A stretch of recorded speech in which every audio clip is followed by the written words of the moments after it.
आज 2024 लोकसभा चुनाव के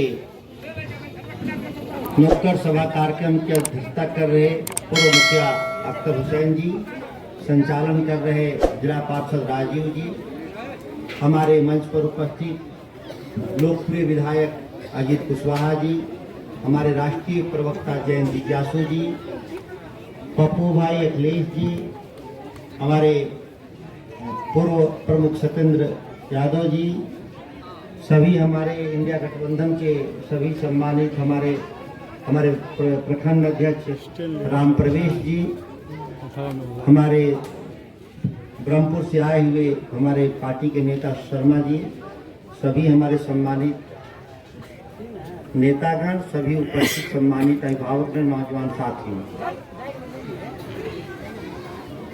जहां हम खड़ा हैं यह एक मंडी है, गांव की मंडी। पिछली बार भी मैं आया था यहाँ, आज भी हम लोग की सभा इसी मंडी में हो रहा है। किसानों के सवाल पर मंडियां कैसे बने, किसान अपने उत्पाद को सही मूल्य पर बेचे, इसके लिए एक संस्थागत प्रयास की जरूरत लंबे समय से इस बिहार में महसूस किया जा रहा है। एक ऐसा राज्य जहां कोई कानून नहीं, और जहां कानून नहीं उसको हम लोग बोलते हैं जंगल कानून। किसान पैर में जो जूता पहनता है वो बाजार के एयर कंडीशन मॉल में मिलता है, और वही किसान जो खाता है वो कहां बेचता है? रोड के किनारे, धूप में, धूल में, बारिश में, सभी मौसमों के प्रतिकूल मौसमों का मार सहते हुए। एक अपने आप में एक दुखद है, और इससे बड़ा किसानों का अपमान भी नहीं। कैसा देश बना रहे हैं जिस देश में किसानों द्वारा उत्पादित सामान के लिए बेचने के लिए मंडी न हो। यह पूरा खेल है कि देश के कृषि अर्थव्यवस्था को किस तरीके से कारपोरेट सेक्टर को, देश के धरना सेठों को इसको बेच दिया जाए। और देश की सरकार ने कानून बनाकर बेचने का प्रयास भी किया था 2020 में, मोदी की सरकार, जिसका विरोध इस देश के किसान संगठनों के द्वारा 5 लाख किसान दिल्ली गए थे, याद करिएगा 20 में, जिनके राह में लोहे की कील ठोकवा दी गई थी, जिनको रोकने के लिए देश की अर्धसैनिक बलों को लगा दिया गया था, जिनको गर्मियों में आंसू गैस के गोले और ठंड में पानी का बौछार किया जाता था। यहां हम 13 घंटे नहीं खड़ा हो पाते, वहां वो 13 महीने इस देश के किसानों के स्वाभिमान की रक्षा के लिए लड़े लोग। 700 परिवार शहीद हुआ था। जो लोग गए थे दिल्ली सरकार से लड़ने, अपनी सरकार से याद दिलाने के लिए कि हमारे आपने प्रधानमंत्री जी, आपने कहा था कि देश के किसानों की आमदनी 2 गुना कर देंगे, न्यूनतम समर्थन मूल्य की गारंटी देंगे, इस बात को केवल याद दिलाने गए थे। वो कोई दिल्ली की सत्ता को पलटने नहीं गए थे। लोकतंत्र में आंदोलनों से सत्ता नहीं पलटती, वो तो सत्ता वोट के चोट से पलटती है, जो 5 साल में एक बार आपको मिला हुआ अधिकार है, जिसके जरिए आप काम करते हैं। लेकिन हम दिल्ली की सत्ता को हम याद न दिलाएं कि आपने जो वचन दिया था जनता को, तो कैसा लोकतंत्र, भारत में लोकतंत्र की स्थापना के समय गारंटी दी गई थी कि हमारे राजनीतिक अधिकार सुरक्षित रहेंगे, अभिव्यक्ति और खाने पीने की स्वतंत्रता रहेगी। ये कुचले जा रहे हैं, और इस देश में मोदी जी के पार्टी के द्वारा नारा लगाया जा रहा है कि हम भारत के संविधान को बदलेंगे। भारत को संविधान क्या बदलेंगे? कौन ऐसा अधिकार आपको मिला है जिसको बदल देना चाहते हैं? 400 पार का नारा लगा रहे हैं संविधान बदलने के लिए। बहुमत तो 272 का है, मांग 400 रहे हैं। किस काम के लिए मांग रहे हैं? आप 272 लेकर के भी आप यहाँ की गरीबी को नहीं खत्म किए, नौजवानों को रोजगार का सृजन नहीं किए, बच्चों को पढ़ने के लिए आपने शैक्षणिक माहौल व्यवस्था नहीं किए, महिलाओं के साथ ठगी हुआ। अब महिलाओं के साथ क्या ठगी हुआ? उन्होंने, मोदी ने कहा कि जो राशन की कोटे से आप जो चावल लाते हैं, गेहूं लाते हैं 5 किलो, जो पहले हम 13 रुपया दे करके ले आते थे कोटा का राशन, उसको मोदी जी ने कहा कि मैं माफ कर दिया, 13 रुपया मैं नहीं लूंगा। हम लोग भी बहुत खुश हुए कि चलो भाई, गरीबों को 15 लाख कहे थे देने के लिए, कहे थे तो सबको देने के लिए, कोई गरीबों के लिए नहीं, सबके लिए 15 लाख का वजन था। तो 15 लाख नहीं दिए, 13 रुपए माफ कर दिए गरीबों का। भागते भूत की लंगोटी भली गांव देहात में खाते हैं, कुछ नहीं दिया तो कुछ मिला। लेकिन उन्हीं महिलाओं से जो गैस सिलेंडर लाती थी 350 रुपए 10 साल पहले, उसका इन लोगों ने बढ़ाकर कितना कर दिया? 1200 कर दिया। एक कौन व्यापार है मोदी जी? आपने 13 रुपया गरीब आदमी को दिया और महीने का 850 रुपया ले लिया अधिक। ऐसा व्यापार तो नहीं चलेगा। हम लोग यहाँ इसी बात को कहते हैं ठगी, और कभी कभी पॉकेटमारी भी कहते हैं। ये हुआ आपके साथ? यह बात सही है कि नहीं? इतना ही नहीं, नौजवानों के साथ इस देश में ठगी हुआ। देश के प्रधानमंत्री कहे थे आएंगे सत्ता में 2 करोड़ हर साल नौकरी देंगे। नौकरी तो कुछ नहीं दिए। जो आर्मी रेलवे की नौकरी निकलती थी उसको बंद कर दिया, और एक अग्निवीर योजना चालू किया। इस सेना में 18 साल में भर्ती हो जाइए, 22 साल में रिटायर हो जाइए, 4 साल में न पेंशन देंगे आपको और न शहीद का दर्जा देंगे। शादी का उम्र 25 साल होता है। अब 25 साल की उम्र में रिटायर लड़के का जिसको पेंशन नहीं मिलता है, कौन शादी करेगा? ऐसा है कोई शादी करेगा रिटायर आदमी से जिसको पेंशन नहीं मिलता है? एक सम्मानजनक एक नौकरी थी, छोटी नौकरी सेना में, जो गांव देहात के नौजवान सड़कों पे दौड़ करके उसको जाकर भर्ती होते थे देश सेवा के लिए। और एक बात तो सत्य है कि इस देश में 2 तरह के कानून चल रहे हैं। गरीबों के लिए अलग कानून, अमीरों के लिए अलग कानून। देश का प्रधानमंत्री 75 साल का बूढ़ा आदमी है। वो कह रहे हैं कि मैं बहुत स्वस्थ हूँ, फिट हूँ, 5 साल का मुझे और टाइम दे दो, हम देश की सरकार चलाएंगे। और इसी देश के नौजवानों को कह रहे हैं कि आप 22 साल में बूढ़े हो गए, रिटायर हो गए, घर जाइए। ऐसा कहीं होता है? और आप लोगों का दिमाग में अगर फिट होगा, याद होगा इस बात को, तो देश के प्रधानमंत्री मोदी जी जब बने थे तो 65 साल के थे। उन्होंने कहा कि राजनीति में 75 साल में रिटायर हो जाना चाहिए। और सबसे पहले किसको रिटायर किए? अटल बिहारी वाजपेयी को, मुरली मनोहर जोशी को और लाल कृष्ण आडवाणी को कहा कि आप रिटायर हो जाइए, 75 पार कर गए। अब जब उनकी बारी आ गई 75 साल में रिटायर होने के लिए, तो कह रहे हैं कि हम जवान हैं, हम सरकार चलाएंगे। तो ताकतवर लोगों के लिए अलग कानून, गरीब लोगों के लिए अलग कानून। एक छोटा उदाहरण हमने दिया, बड़ा उदाहरण मैं देता हूं, आपको जानना चाहिए। और आप जानते हैं कि मैं याद दिला रहा हूं आपको। रिजर्व बैंक ने पार्लियामेंट के सामने, संसद का जो चुनाव लड़ रहा है उसके सामने रखा एक रिपोर्ट कि हम देश के बैंकों के 16 लाख करोड़ रुपए माफ कर दिया। 16 लाख करोड़ रुपए किसके माफ हुए? हम लोग कृषि मंत्री थे, पता करने लगे कि भाई हमारे किसानों पे तो 5 ही लाख करोड़ देश में कर्जे थे, जो 25,000, 50,000, 1 लाख, 2 लाख केसीसी लिए थे आप, पशुपालन के लिए लिए थे आप। तो आपका कोई माफ नहीं हुआ। किसी का माफ हुआ है तो हाथ उठा के बताइए।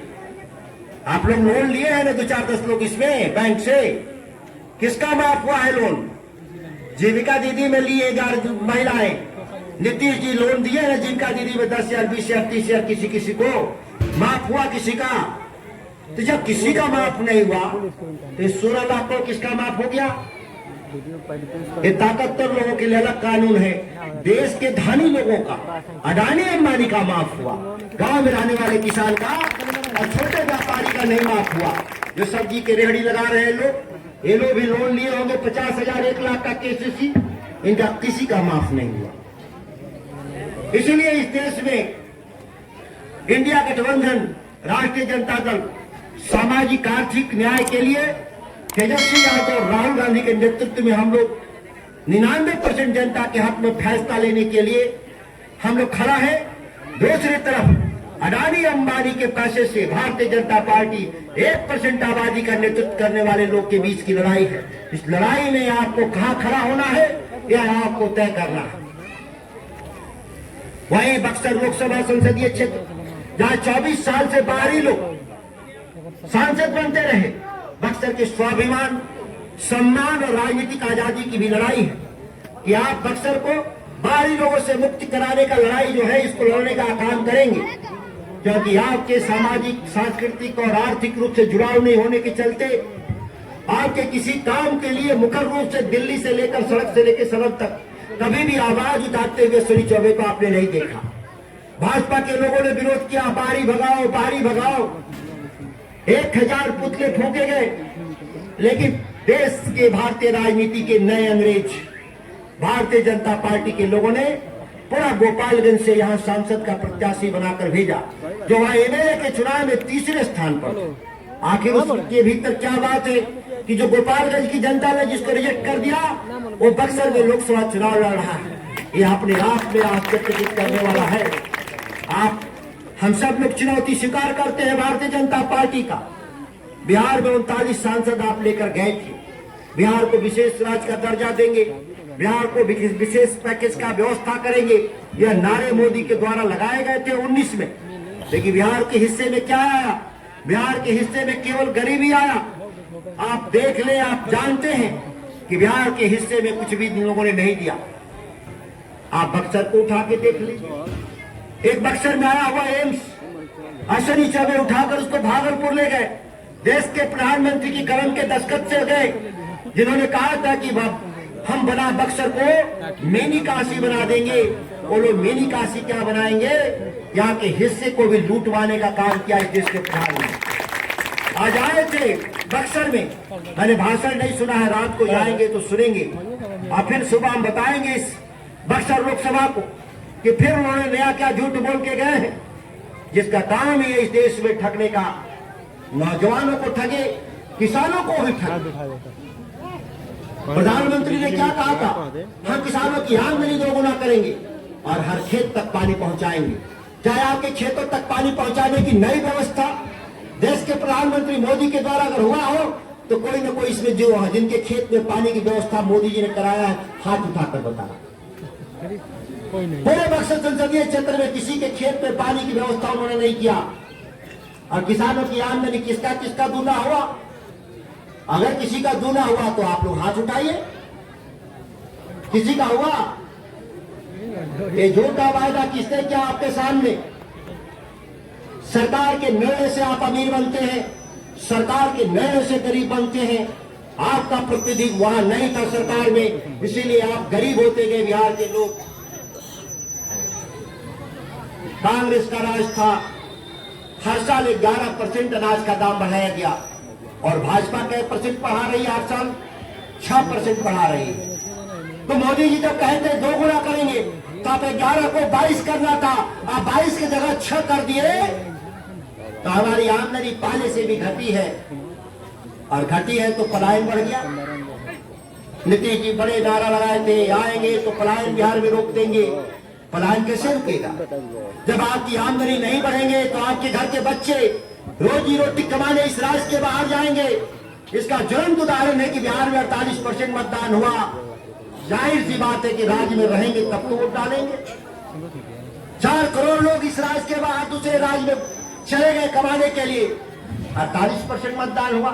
नीतीश जी और मोदी जी दोनों जुड़वा भाई, देखने में तो एक जैसे हैं, एक ही उम्र के हैं और झूठ बोलने के उस्ताद है दोनों। सुशासन की सरकार लाएंगे, किसने कहा था? नीतीश कुमार ने कहा था। आप रोज जाते हैं अंचल में, आप दाखिल खारिज के लिए पैसे देते हैं, आप रसीद कटाने के पैसे देते हैं, आप एलपीसी बनवाने के पैसे देते हैं, आप तो कंप्यूटर में चलाने का परिमार्जन का भी पैसा देना पड़ता है। अपने ही जमीन तो साबित करना पड़ता है कि मेरी जमीन है। यह है नीतीश कुमार का नमूना भ्रष्टाचार का। इंदिरा आवास के लिए पैसे के लिए जाइएगा, इंदिरा आवास में अगर पैसे नहीं दीजिएगा तो आपको कच्चा को पक्का लिख देगा, अब पैसे दीजिएगा तो पक्का को कच्चा लिख देगा। बात सही है कि नहीं? देश के प्रधानमंत्री ने कहा था कि 22 तक सभी के घर पक्के हो जाएंगे। क्या गिरधर बराव के सभी गरीबों के घर पक्के बन गए? अगर नहीं बने तो मोदी जी कौन जवाब देगा? आप झूठा वादा किए इस देश के नौजवानों के सामने, गरीबों के सामने, किसानों के सामने। इसीलिए इंडिया गठबंधन ने तय किया है कि आपको 5 किलो राशन की जगह 10 किलो राशन देने का काम करेंगे। 5 किलो राशन से लोगों का पेट नहीं भरता।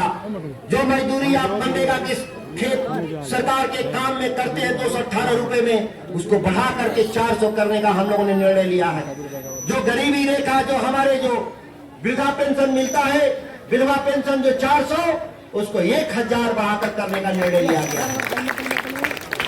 किसानों के लिए न्यूनतम समर्थन मूल्य के लिए गारंटी और अनाज का मूल्य 6% से 12% बढ़ाने का निर्णय हुआ। गरीबी रेखा के नीचे रहने वाली जो महिलाएं हैं, उनके सभी घर के मालकिन को 1 लाख हर साल देने का निर्णय हुआ। आप उस पैसे से चाहे तो बच्चे को पढ़ा लें, चाहे तो इलाज कराएं। और ये पैसा अनुदान है, एक कर्ज नहीं है जीविका जैसा कि वापस करना है, और हर साल दिया जाएगा, इस बात को तय किया गया है। नीतीश कुमार बिजली तो घर घर पहुंचा दिए, लेकिन बिजली का बिल इस देश में सबसे महंगा, सबसे गरीब राज्य में सबसे महंगा बिजली बिल लेते हैं लोग। 8.5 रुपया यूनिट नीतीश कुमार लेते हैं। इस पाले लालू जी के राज में 15-20 रुपया बिजली बिल आता था, वो आज कितना आता है? 500 से कम तो किसी का नहीं, 800, 1000, 1200 ले लेते हैं लोग। ये बिजली बिल नहीं लगेगा, हमारी सरकार बनेगी। और हम लोग काम करने वाले लोग, तेजस्वी जी ने कहा था कि हम सत्ता में आएंगे तो हम 10 लाख पक्की नौकरी देंगे। उन्होंने 5 लाख पक्की नौकरी देकर दिखाया 17 महीने में। अगर 5 साल हम सरकार में रहे होते तो हम इसको 10 लाख से भी ज्यादा दिए होते। जितने कॉन्ट्रैक्ट पे नौकरियां थी, सभी के तनख्वाह बढ़ाने का हम लोगों ने काम किया। इसीलिए जो हम दिल्ली में जो सरकार बनेगी वह डबल गारंटी की सरकार बनेगी। तेजस्वी और राहुल जी की डबल गारंटी की सरकार बनेगी। हम इन्हीं चंद शब्दों के साथ अपनी वाणी को विराम देता हूं। 1 जून को लालटेन छाप पर बटन दबाकर इंडिया गठबंधन को चुनाव जिताने का काम करें। इन्हीं चंद शब्दों के साथ अपने वाणी को विराम देते हुए जय हिंद, जय महागठबंधन।